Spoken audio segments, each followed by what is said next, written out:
अस्सलाम वालेकुम। मेरा नाम है Fahad Ali and welcome to my YouTube channel. तो आज की इस वीडियो में मैं डील करूँगा फर्दर क्लासिफिकेशंस ऑफ ऑपरेटर्स की, जिनमें लॉजिकल, बिटवाइज़ और सम अदर ऑपरेटर्स रह गए थे। तो इंशाल्लाह इस वीडियो में वो सारे कवर करूँगा। तो स्टार्ट करने से पहले एक छोटा सा कंसेप्ट है जो कि पावर पॉइंट पर समझना बहुत ज़रूरी है। तो स्टार्ट करते हैं कि बिटवाइज़ ऑपरेटर से। So what does this bitwise operators are and ये हम क्यों ज़रूर हमें हमारे लिए क्यों ज़रूरी है और हम कहाँ-कहाँ यूज़ करते हैं। तो ये बिटवाइज़ ऑपरेटर जो होते हैं ये बेसिकली हमारे सबसे स्मॉलेस्ट डाटा यूनिट्स के साथ डील करते हैं। जैसे जो कि 0-1, मतलब कि जो हमारा वेरिएबल्स है, हमारा डाटा है, वो एक मेमोरी यूनिट में तो सेव होगा। उस मेमोरी यूनिट का कोई ना कोई तो स्पेस होगा जो कि एलोकेट करता है वेरिएबल्स को, कि आप वहाँ पे डाटा को स्टोर कर सकते हैं। तो वो बेसिकली वो बाइट्स में मुश्तमिल होगा और हम जानते हैं कि एक बाइट भी फर्दर डिवाइड हो सकता है बिट्स में। तो बिट्स में क्या होता है, एक बिट में हम लोग या तो ज़ीरो स्टोर कर सकते हैं या 1। तो बिट वाइड ऑपरेटर्स जो होते हैं वो इन बिट्स के साथ डील करते हैं, इन बिट्स पर ऑपरेशंस को परफॉर्म करते हैं। तो ये bitwise operators in C plus plus. तो ये bitwise operators in C plus plus. तो इनमें सबसे पहले जो ऑपरेटर आता है वो होता है एंड बिटवाइज ऑपरेटर। तो एंड बेसिकली क्या है, एक ऑपरेटर है जो कि हमें ओनली वन रिटर्न करता है। ठीक है, कब रिटर्न करता है, जब इसके दोनों जो इनपुट्स हैं वो वन हो।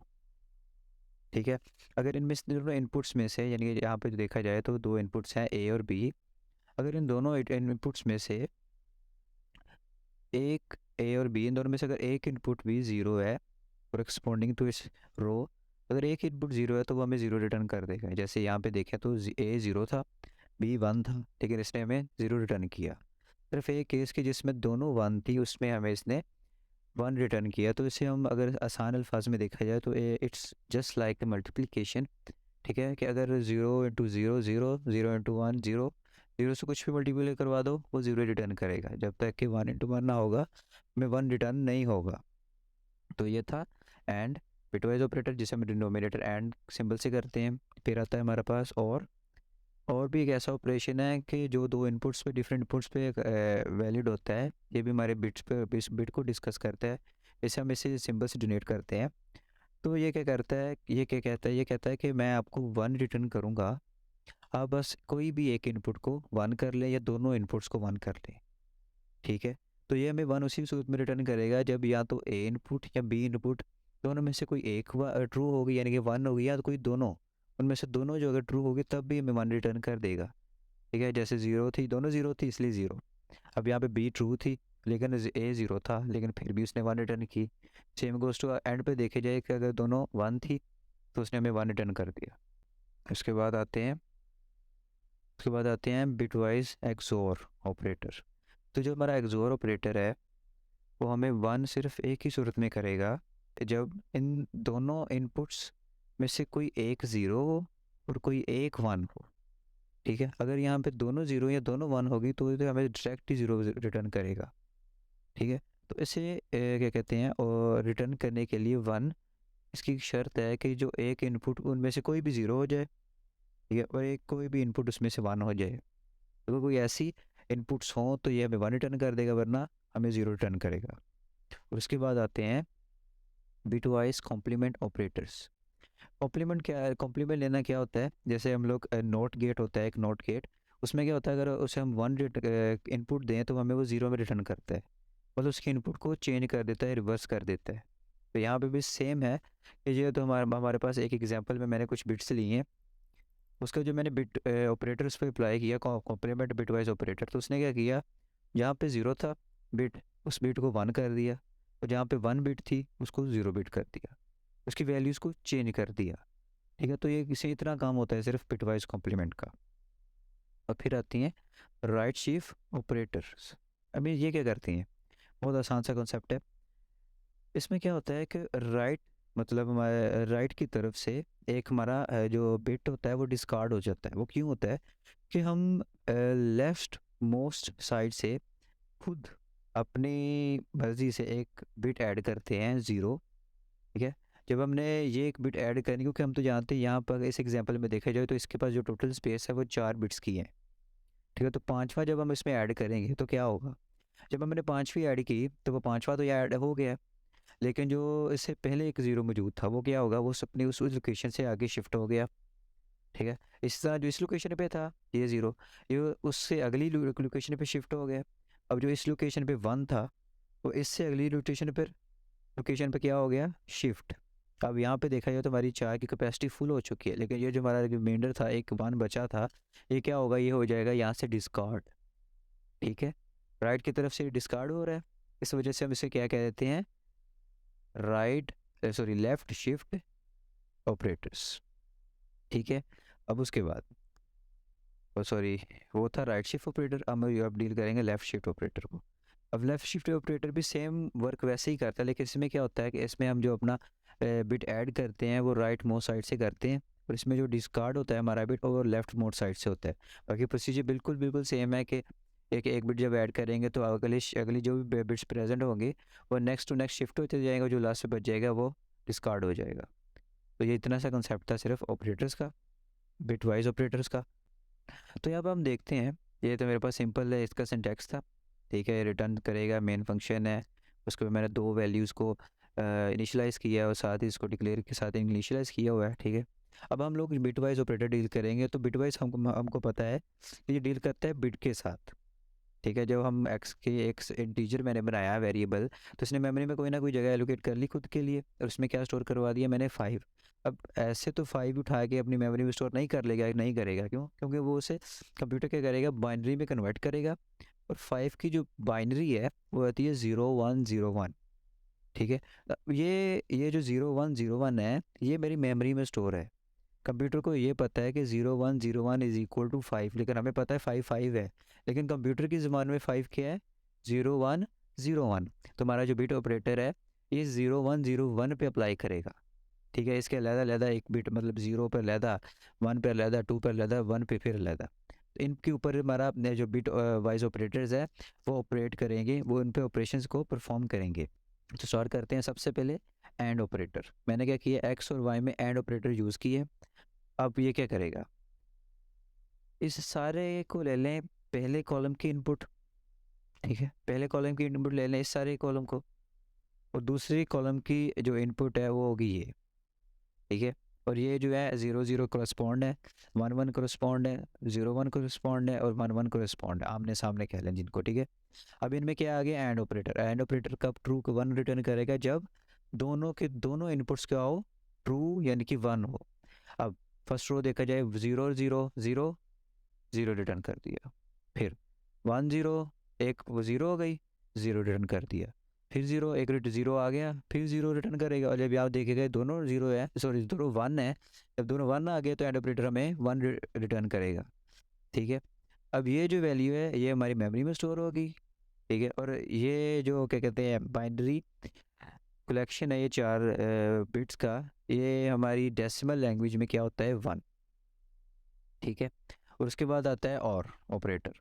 और क्या करेगा, और का मतलब ये था कि अगर दोनों इनपुट्स में से कोई एक इनपुट भी 1 है तो हमें 1 रिटर्न कर देगा। ये तो सारी बात है कि 0 0 है तो ये हमें सिंपल 0 रिटर्न करेगा। उसके बाद देखा जाए तो यहाँ पे एक इनपुट 1 हो गई तो हमें 1 रिटर्न करता है। इसी तरह सो ऑन, ये तमाम वैल्यूज़ को देखेगा, अगर कहीं भी 1 उसको नज़र आएगा तो हमें 1 रिटर्न कर देगा। अब ये जो उसने नई वैल्यू बनाई है इन दोनों को परफॉर्म करके, बिट वाइज ऑपरेटर को परफॉर्म करते वो हमारी डेसिमल लैंग्वेज में वो हमारी डेसिमल लैंग्वेज में 7 के इक्वल होती है।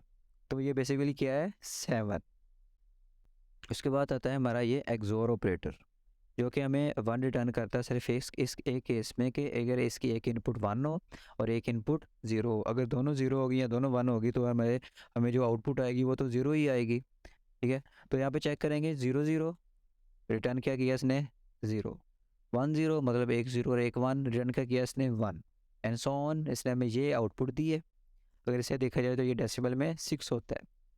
फिर आता है कॉम्प्लीमेंट। कॉम्प्लीमेंट भी इसी तरह वर्क करेगा कि 1 को 0 0 को 1। ठीक है, तो यहाँ पे मैं कॉम्प्लीमेंट में डिफरेंट दो नोटेशंस होती हैं। ठीक है, एक एक्स नोटेशन होती है और एक उसके दूसरी एक और नोटेशन होती है जो कि पॉजिटिव में डील करती है, एक नोटेशन नेगेटिव में डील करती है। ठीक है, डेसिमल में जब कॉम्प्लीमेंट लेते हैं या वैसे देखा जाए जब हम बिट्स को स्टोर करते हैं, अगर उसका पहला जो लेफ्ट मोस्ट बिट हो अगर वो 0 है तो मतलब हम उसको कंसीडर करते हैं ये पॉजिटिव है। अगर वो 1 हो तो हम इसे कंसीडर करते हैं कि ये नेगेटिव है। वो ये नेगेटिव 1 है, ऐसे ये नेगेटिव हो गया। तो कॉम्प्लीमेंट हमें रिटर्न कर रहा है -6, ठीक है। उसके बाद आता है हमारे पास ये लेफ़्ट शिफ्ट ऑपरेटर। ये क्या काम करता है कि जो हमारी जो ओरिजिनल बिट होती है, मतलब एक्स है, एक्स कहाँ है, यहाँ पे एक्स, एक्स की जो बिट्स हैं उससे 1 की इंक्रीमेंट से शिफ्ट कर देगा by adding 0 bit at the right most side. 0 bit को ऐड किया और बाकी बिट्स मेरी आगे की शिफ्ट होती गई, और ये जो एंड पे 0 था वो मेरा डिस्कार्ड हो गया, ठीक है। इसी तरीके से जो हमारा राइट शिफ्ट ऑपरेटर है वो भी सेम क्या काम करेगा कि लेफ़्ट मोस्ट शिफ्ट से क्या करेगा, एक ऐड करेगा 0, और राइट मोस्ट शिफ्ट से एक वैल्यू को निकाल देगा, मतलब निकाल देगा, ठीक है। तो उसके बाद जो दूसरी type of classification of operator आती है वो है लॉजिकल ऑपरेटर्स।